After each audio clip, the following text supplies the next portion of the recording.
that they have no timetable on this decision with Ryan Tannehill. All options currently on the table. Certainly surgery is one of them. If they do go down that road, this is season ending, so they want to make sure that they are making the decision that they're most comfortable with. I've been in touch with Ryan Tannehill and Adam Gase, both guys making it clear to me that they still need time, potentially even days, hours.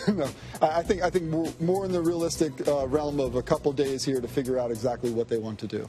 And also on top of the fact that let's say they decide not to have surgery. You have so many different elements that they have to think about now. Forget just the physicality of where his knee will be at. It's the mental side of this for Ryan Tannehill. How comfortable is he going to be to go under center to start in those regular season games knowing that maybe it's not 100%? Because you have to figure right now that's going to be the biggest concern if they don't decide to go with surgery, because it's not going to be 100%. You know what's crazy? It's been made very clear to me that doctors told him after this December issue that he had with the partially torn knee that he was not at any more risk to hurt his knee than he was before. I mean, I can't call this a coincidence, what happened yesterday. So I'm sure in the back of Tannehill's head somewhere that he's saying, I thought I was okay. Yeah, but yeah, I know I would. So. Absolutely.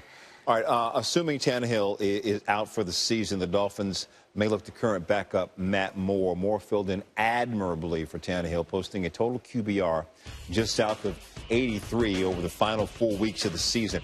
Only Super Bowl foes Matt Ryan and Tom Brady posted higher marks over the closing stretch of the season.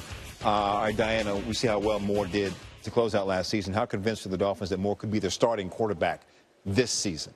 I spoke to two players on offense this morning about it, and over a text message, the tone's always a little weird, but it was pretty clear that they're confident that he could fill in for a short period of time. They don't believe that he can start this entire year, play all 16 games, which is why this Dolphins team is already looking at the next step, which is who can they bring in to start for the Miami Dolphins, because they don't firmly believe that Matt Moore can do this, despite the fact that he completed 80% of his passes in that wild card game against the Steelers.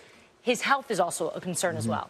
Yeah, I would actually point to that, too. I mean, he's not like an injury-prone guy, but they do look at last year. He took a couple huge shots and knocked him out of games, and I know that's a concern from a reliability standpoint. Everybody in the locker room loves Matt Moore. That's not the question here. The question is, like you said, is he a starter who can get them through a 17-game season? And they would like to think beyond that. Well, now go ahead, Diana. I was going to say, I know you brought up today, and you've been reporting the last 24 hours about the interest of Jay Cutler, right, and that being the best option, considering that Adam Gase is most familiar with him. And I know Colin Kaepernick is another name that's been thrown out there. And I think a lot of people forget, before Jim Tomsula was hired for that job just a few years ago, Adam Gase was up for it. There were some stories that he'd already picked out that tie, that he thought he was going out there to San Francisco. So he's done his homework on Colin Kaepernick. He knows exactly the kind of quarterback he is in terms of his play. Whether or not they'll decide to go with him, you know, we shall see. Well, and the names are out there. One quarterback we know is available. You touched on it a second ago, Colin Kaepernick. In fact, Rossini, you reported earlier in the week that the Ravens were interested, but then got pushed back from owner Steve Bisciotti. Then Tuesday night, Kaepernick's girlfriend took to Twitter and tweeted this out in reference to Ray Lewis telling Kaepernick to keep us quiet about his social activism, and then attached a picture to the movie Django Unchained. Of course, the top picture is Bisciotti and Lewis, and then the bottom one from the movie. So, Diana, what are you being told, what you reported out there at training camp, especially with the Ravens, about all of the collective baggage that seems to come with Kaepernick, not only what he stands for in social activism, that his girlfriend's taking to social media and doing things like that? Well, here's what's interesting. The Ravens owner has put out what the concerns are, and he is concerned about sponsorships and ticket sales, the issues at the gate, the public relations that come with a Colin Kaepernick, both for the short term and a long term. We're talking about an organization who's dealt with a lot of, we'll just call it drama, dating back to the Ray Rice situation, Ray Lewis, obviously, Terrell Suggs.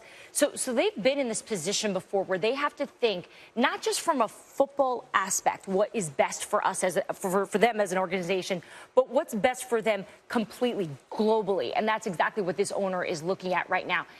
Is he blocking it? No. Is he showing resistance? Yes. Every situation across the NFL when it comes to Kaepernick needs to be treated in its own vacuum. And I think that's one of the most complicated things here, is that we want to look at this from a universal space. With Kaepernick and the Dolphins, for instance, it's a situation where Stephen Ross publicly supported his players last year who decided to follow Kaepernick and take a knee during the national anthem. Steve Ross, the owner, has no problem with that aspect of this quote-unquote controversy.